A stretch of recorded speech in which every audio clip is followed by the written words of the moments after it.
la clase y haremos un resumen de la última clase que hemos hecho, mediadores químicos de la inflamación. Hemos dividido a los mediadores químicos en varios grupos. Una de ellas eran las aminas que eran producidas por células, aquellas aminas preformadas, y las aminas de neoformación. Dentro de las aminas preformadas teníamos a la histamina, que provocaba vasodilatación arteriolar y aumento de la permeabilidad. Estas sustancias eran reconocidas por los receptores H1 y H2 que se encuentran tanto en las células del músculo liso y en las células endoteliales de los vasos sanguíneos. ¿Y por qué producían vasodilatación arteriolar y no en el resto de los vasos sanguíneos? Porque las arteriolas tienen mayor cantidad de estos receptores, por lo tanto hay mayor actividad entonces de las aminas a este nivel de las arteriolas, y por eso que era más efectivo la vasodilatación arteriolar. ¿Y por qué había aumento de la permeabilidad venular? Porque los receptores para la histamina a este nivel eran mucho más abundantes y por lo tanto la efectividad de la contracción endotelial hacía de que se aumente la permeabilidad venular. Luego tenemos aquellas aminas de origen también celular, pero los de neoformación, quiere decir que se formaban durante la reacción inflamatoria, cuando eran estimuladas por el inicio de la reacción inflamatoria. Estamos hablando los productos que derivan del metabolismo o la degradación del ácido araquidónico por la vía de la lipoxigenasa y de la ciclooxigenasa. Por la vía de la ciclooxigenasa se formaban las prostaglandinas y de la lipoxigenasa los leucotrienos. Estaban implicadas estas aminas en reacciones vasculares, en la quimiotaxis de los leucocitos, ¿sí? Entonces, luego tenemos las lipoxinas que actúan como antiinflamatorios y son las antagonistas de las prostaglandinas y de los leucotrienos, las lipoxinas. Luego están aquellas citocinas que son secretadas por los macrófagos tisulares, y estamos hablando del factor de necrosis tumoral, la interleucina 1, la interleucina 6, que son producidas por diferentes tipos celulares. Dentro de ellas están los mastocitos, ¿no es cierto? Y están mediadas por muchas reacciones inflamatorias. Pero dentro de estas citocinas son responsables del reclutamiento y de la migración leucocitaria. Luego tenemos las proteínas del complemento, la activación del complemento por los microorganismos o por anticuerpos van a permitir la degradación del complemento, y estos productos de degradación del complemento son responsables de la quimiotaxis, la opsonización, la fagocitosis y la destrucción del agente causal. Y luego tenemos algunas otras citocinas, las cininas, perdón, que son productos de la proteólisis de algunos precursores. Estamos hablando que son responsables de reacciones vasculares y del dolor, como las bradicininas. Entonces, sería un resumen que tenemos dentro de los mediadores químicos. Es un resumen a gran escala. Bueno, vamos a pasar a ver ahora cómo actúan las citocinas en la inflamación local.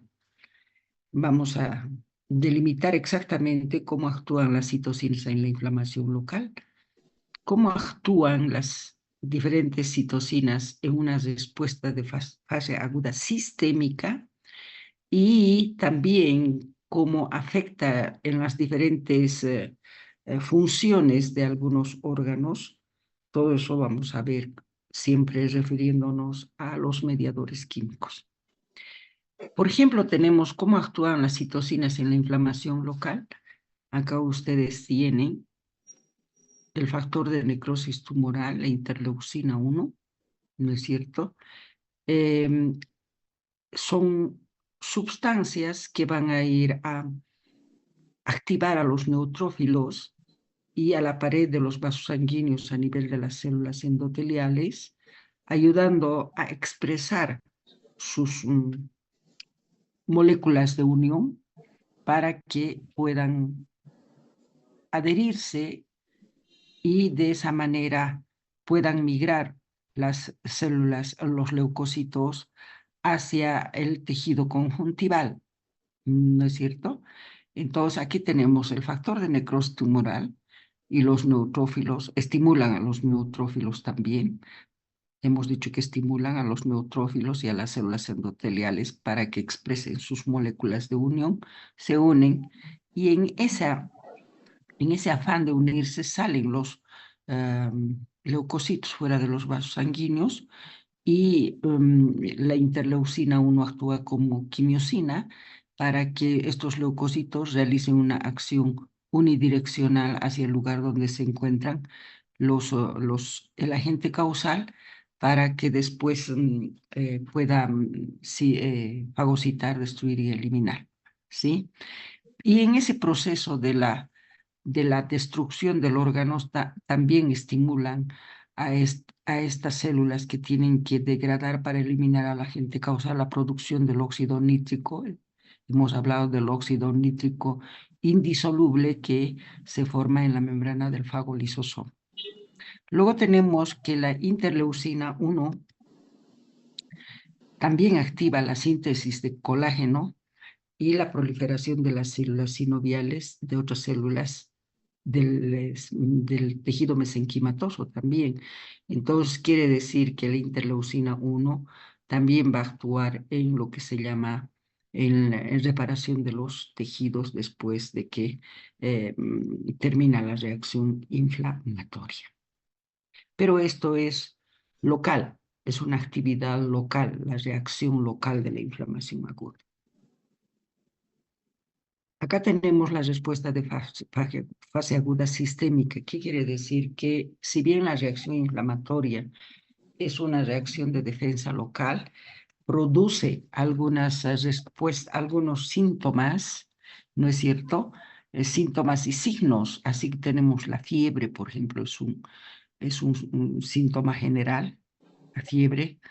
Las proteínas, la formación de las proteínas agudas para que se pueda regular el equilibrio energético, ¿no es cierto? Y también tenemos la estimulación de mayor cantidad de leucocitos para que se pueda identificar la leucocitosis con desvío hacia la derecha, ¿vale? Bien.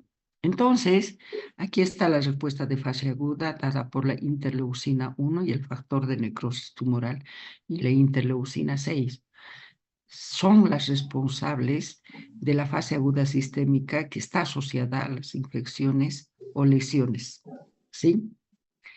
El factor de necrosis tumoral, por ejemplo, regula el equilibrio energético, favoreciendo la movilización de lípidos y proteínas e inhibiendo el apetito, contribuyendo de esta manera a la caquexia. Que esta caquexia es muy típico y propio de las infecciones crónicas y neoplasias. Acá estamos eso. Estas son las citocinas que nos van a llevar a la caquexia, que también es un signo y síntoma sistémico.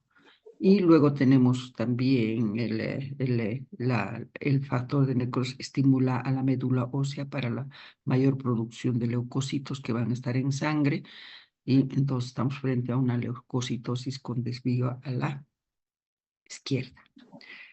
Los antagonistas del factor de necrosis tumoral son muy eficaces en el tratamiento de las enfermedades inflamatorias crónicas. Y estos son efectos patológicos sistémicos. También hay, por ejemplo, una disminución del gasto cardíaco, que es la responsable, el factor de necrosis tumoral. También el factor de necrosis tumoral es la responsable de que haya una lesión de las células endoteliales, puesto que gracias al factor de necrosis tumoral, las células, los leucocitos y las células endoteliales van a expresar sus moléculas de adhesión para que se adhieran. Entonces, ese proceso de adherirse los leucocitos a las células endoteliales lesionan las células endoteliales, y al lesionarse las células endoteliales son protrombóticas, entonces se forman los trombos, que son una coagulación que se forma dentro de los vasos sanguíneos, ¿no es cierto? Entonces, estos trombos evidentemente pueden dar origen a émbolos, y los émbolos nos pueden dar muchas alteraciones a nivel dentro de los vasos sanguíneos, afectando a múltiples tejidos. También hay un aumento de la permeabilidad, ¿no es cierto? Aumentándose la permeabilidad, produciendo el edema, etc. Múltiples tejidos también tenemos que actúan en otros tejidos. El factor de necrosis tumoral y la interleucina hacen de que el músculo esquelético sea resistente a la insulina, por ejemplo. Entonces, como verán, hay efectos patológicos sistémicos gracias a estas citocinas, factor de necrosis tumoral y a la interleucina. Bien, ahí terminamos con lo que es cómo actúan los mediadores químicos de origen celular, los mediadores químicos también de origen del sistema del complemento, del sistema de la coagulación, etc. Vamos a pasar a ver los diferentes patrones morfológicos de la inflamación aguda. Tenemos un patrón morfológico de la inflamación aguda, que es la inflamación serosa, otro patrón morfológico, que es la inflamación fibrinosa, y la inflamación purulenta o supurativa, donde vamos a hablar de abscesos. Analizaremos la inflamación serosa. Se caracteriza porque esta inflamación presenta un edema de tipo trasudado. Hemos hablado que el edema que caracteriza a la reacción inflamatoria aguda es de tipo trasudado. Pero en este patrón morfológico de la inflamación aguda, que es serosa, el edema es de tipo trasudado. Eso significa que el edema, que el líquido que se acumula en el espacio intersticial de los tejidos tiene bajo contenido de células, ¿no es cierto?, en los tejidos intersticiales o también en las cavidades corporales. Ejemplo, en el peritoneo, en el pericardio, en la pleura, el edema es de tipo trasudado. Estamos frente a la inflamación serosa, aguda serosa. ¿De dónde proviene este líquido, este trasudado que caracteriza este tipo de inflamación serosa? Puede proceder del plasma sanguíneo por el aumento de la permeabilidad vascular o por la secreción de las células mesoteliales, que cuando se irritan las células mesoteliales localmente, entonces secretan este edema de tipo trasudado. Este líquido no está infectado por bacterias y contiene escasa cantidad de leucocitos. Esas son las características de la inflamación serosa, que se caracteriza por el edema de tipo trasudado, y ese líquido es producido ya sea del plasma sanguíneo o de la secreción de las células mesoteliales. Este derrame, recalco aquí, es la acumulación de líquido en las cavidades corporales, pero líquido de tipo trasudado. Las ampollas cutáneas, que se forman en las quemaduras, en las infecciones víricas, también tienen un acúmulo de líquido seroso. Estas ampollas se acumulan, por ejemplo, en la piel a nivel de la dermis dañada, donde existe una separación de la epidermis y la dermis, ¿sí? Entonces, ahí es donde se acumulan este líquido de tipo trasudado que acompañan a las ampollas cutáneas durante las quemaduras y las incisiones víricas.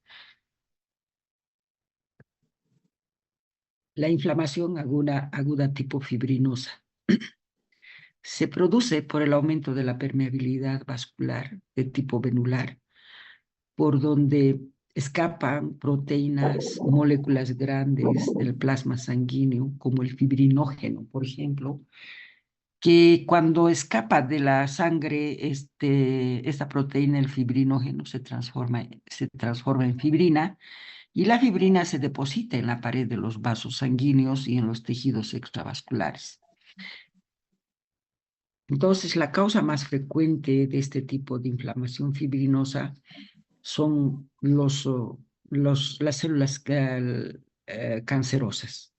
Este tipo de inflamación se presenta en el revestimiento de las cavidades corporales, como son, por ejemplo, en el revestimiento de las cavidades corporales se presenta la inflamación fibrinosa, en las meninges, en el pericardio y en la pleura, en sus revestimientos de las cavidades, ¿sí? En el pericardio, la pleura y los meninges. Microscópicamente, la fibrina aparece como una red eosinófila, finamente fibrilar, como si estuvieran en un coágulo amorfo eosinófilo, ¿sí? Ahí vamos a encontrar nosotros filamentos fibrilares eosinófilos. Y cuando se encuentra así en una forma global, se ve como un coágulo amorfo eosinófilo. El exudado fibrinoso puede ser disuelto por la fibrinólisis o erradicados por los macrófagos. Y si no son eliminados, en el interior del exudado fibrinoso se estimula el desarrollo de los fibroblastos y los vasos sanguíneos para que termine cicatrizando este foco. Esta conversión podría formar un engrosamiento fibroso opaco que puede obstruir el espacio pericárdico, ¿sí? Entonces, no es bueno de que este tipo de inflamación fibrinosa se deje sin tratamiento, puesto de que el engrosamiento de esta masa, de esta red fibrilar, se puede cicatrizar y de esa manera formar un engrosamiento fibroso opaco que obstruye el espacio pericárdico. La inflamación purulenta o supurativa, donde si nosotros tenemos este tipo de inflamación supurativa dentro en un órgano interno, se va a formar un absceso, ¿sí? Entonces, se caracteriza por la formación de pus, la inflamación purulenta o supurativa, entonces forma pus. Este pus es un exudado macroscópicamente viscoso, ¿no es cierto? ¿Quién no conoce la pus? Es un exudado viscoso, medio blanco, amarillento o amarillento verduzco, formado por neutrófilos, detritus del tejido, colonias bacterianas y el líquido del edema, ¿sí? La causa más frecuente son las bacterias que causan necrosis tubular por licuefacción, como son los estalifilococos, que son bacterias productoras de pus. Bien, el absceso es una acumulación localizada de un tejido inflamatorio purulento alojado en un tejido y en un espacio bien delimitado. Presenta una región. Generalmente los abscesos, les digo que se presentan en órganos internos, ¿no es cierto? Y presenta una región central representada por tejido necrótico, rodeada de infiltrado de neutrófilos, con colonias bacterianas. Eso es la parte central. Entonces, en la parte central vamos a ver una verdadera pus que microscópicamente se ve en tejido necrótico, infiltrado de neutrófilos y colonias bacterianas. Periféricamente presenta dilatación vascular y proliferación fibroblástica, que son indicativos de reacción inflamatoria crónica y procesos reparativos. O sea, periféricamente tiene una pared y en esa pared existe una dilatación vascular, proliferación fibroblástica, y eso nos está indicando de que hay reacción inflamatoria crónica y procesos reparativos. Así está conformada el absceso, que se encuentran en los órganos internos y están completamente aisladas, no tienen comunicación con la parte externa, porque están bien aisladas, bien tabicadas. Bien, vamos a pasar a ver qué es una úlcera. Las úlceras son excavaciones locales de las superficies lisas. En el libro dice, son soluciones de continuidad de las superficies lisas. Yo he puesto aquí que son excavaciones locales de las superficies lisas de un órgano tejido que se forman por la esfacelación o desprendimiento de los tejidos necróticos que se hallan en las superficies inflamadas. ¿Qué quiere decir cuando dicen son soluciones de continuidad de las superficies lisas que tienen tejido necrótico? Ese tejido necrótico es eliminado por el tejido normal. Por ejemplo, si tenemos una úlcera cutánea, esa úlcera va a ser muy superficial y la parte necrótica va a ser eliminada por el tejido normal que está por debajo de ella. Entonces, como se elimina, se van formando excavaciones, ¿sí? A eso se llaman úlceras. Generalmente se presentan estas úlceras en las mucosas de la boca, en el estómago, como ejemplo tenemos la úlcera péptica, en el intestino, en las vías urinarias, la piel a nivel de las extremidades inferiores en los ancianos, que presentan alteraciones de la circulación, y eso predispone a la necrosis isquémica que posteriormente se ulcera. Existen dos tipos de úlceras, la úlcera aguda y la úlcera crónica. La úlcera aguda presenta una base y esa base está formada por las siguientes capas.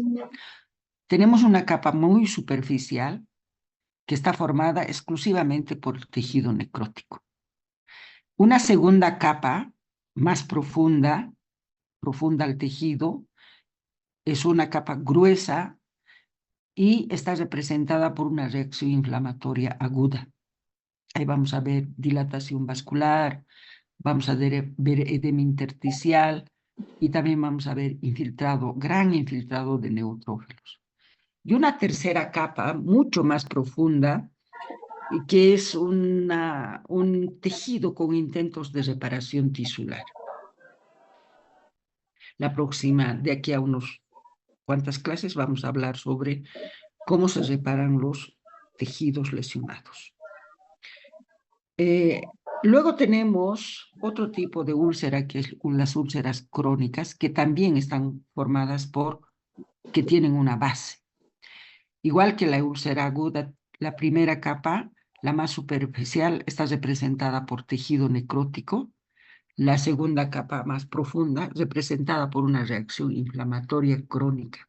La diferencia de esta reacción inflamatoria crónica, que es esta capa no es tan gruesa como la de la úlcera aguda.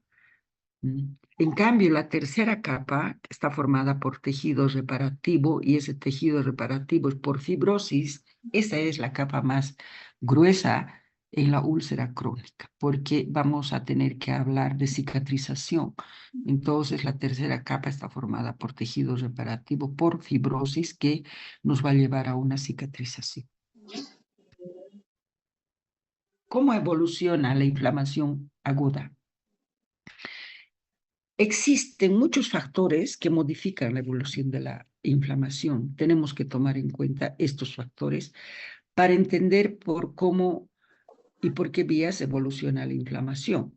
La naturaleza de la lesión es importante para entender las diferentes evoluciones que tiene la inflamación aguda, y la intensidad de la lesión, la localización de los tejidos afectados y la respuesta del anfitrión.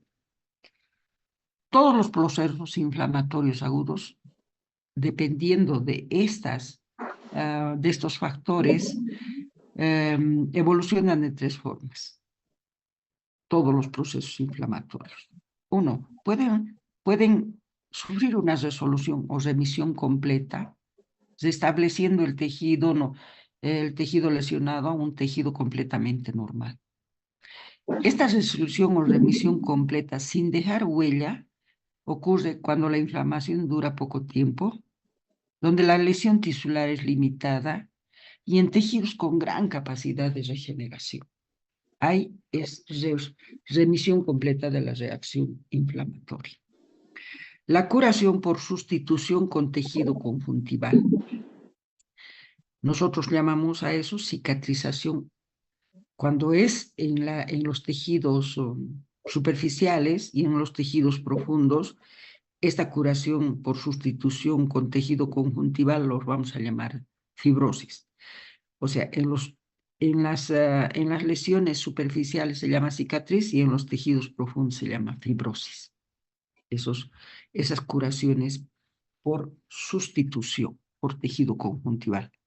¿Cuándo curan por tejido conjuntival? Cuando la destrucción del tejido es extenso durante la reacción inflamatoria. Esto quiere decir que ha tenido que haber destrucción del tejido conjuntival o del tejido de sostén. Las fibras colágenas han tenido que ser degradadas, lesionadas, y en los tejidos que no pueden regenerarse.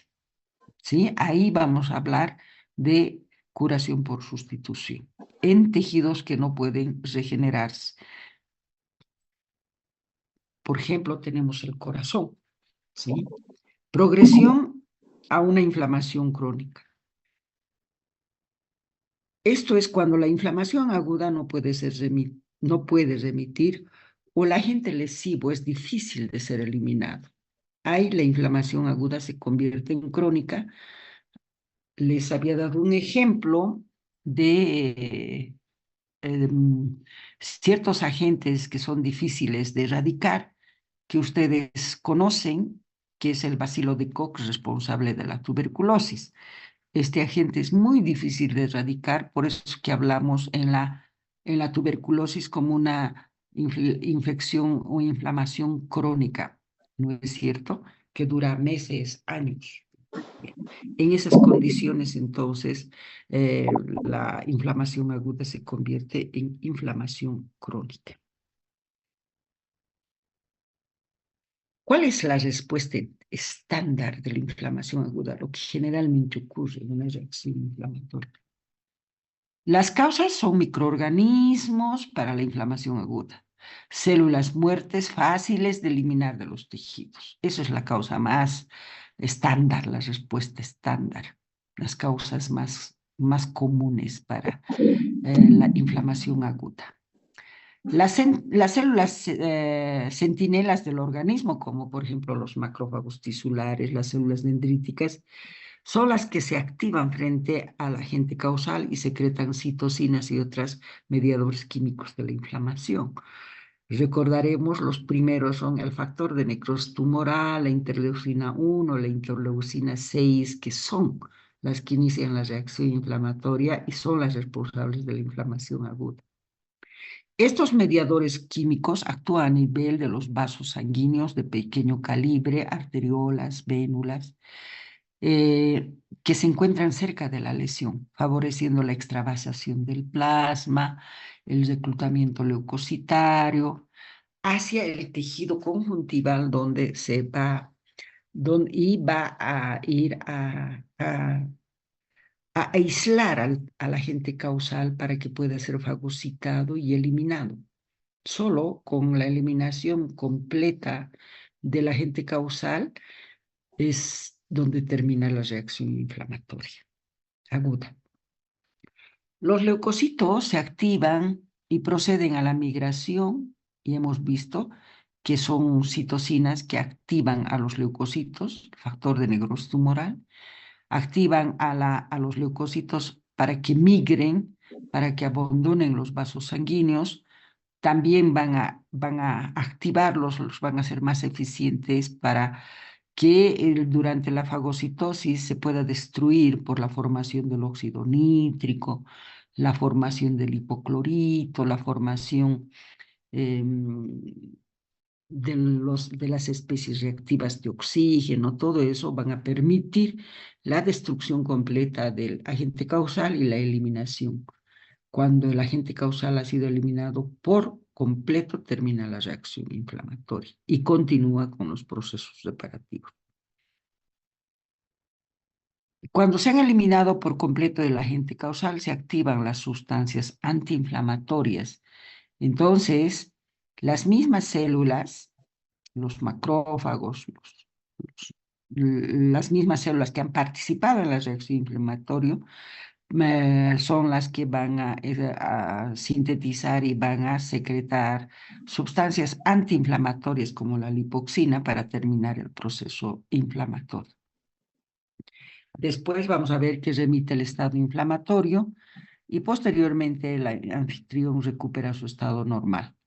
Los signos y los síntomas generados en la respuesta inflamatoria se debe a las reacciones vasculares, a la activación de las células por las citocinas, que son responsables de tumor, calor, dolor, que son los signos locales de la reacción inflamatoria, donde también tenemos el predominio de células de los neutrófilos.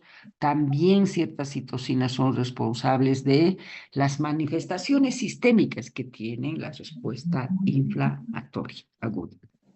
Bien, muchachos, con esto hemos terminado lo que es reacción inflamatoria aguda. La próxima semana, que es miércoles, vamos a empezar a hablar, a analizar lo que es inflamación crónica. Gracias, nos vemos el miércoles en este mismo horario. Para mis alumnos, para los alumnos que pasan prácticas conmigo, no se olviden que desde mañana empieza lo que se llaman exámenes sorpresas de todo lo que es reacción inflamatoria aguda. Gracias. Gracias, doctorita. Hasta luego.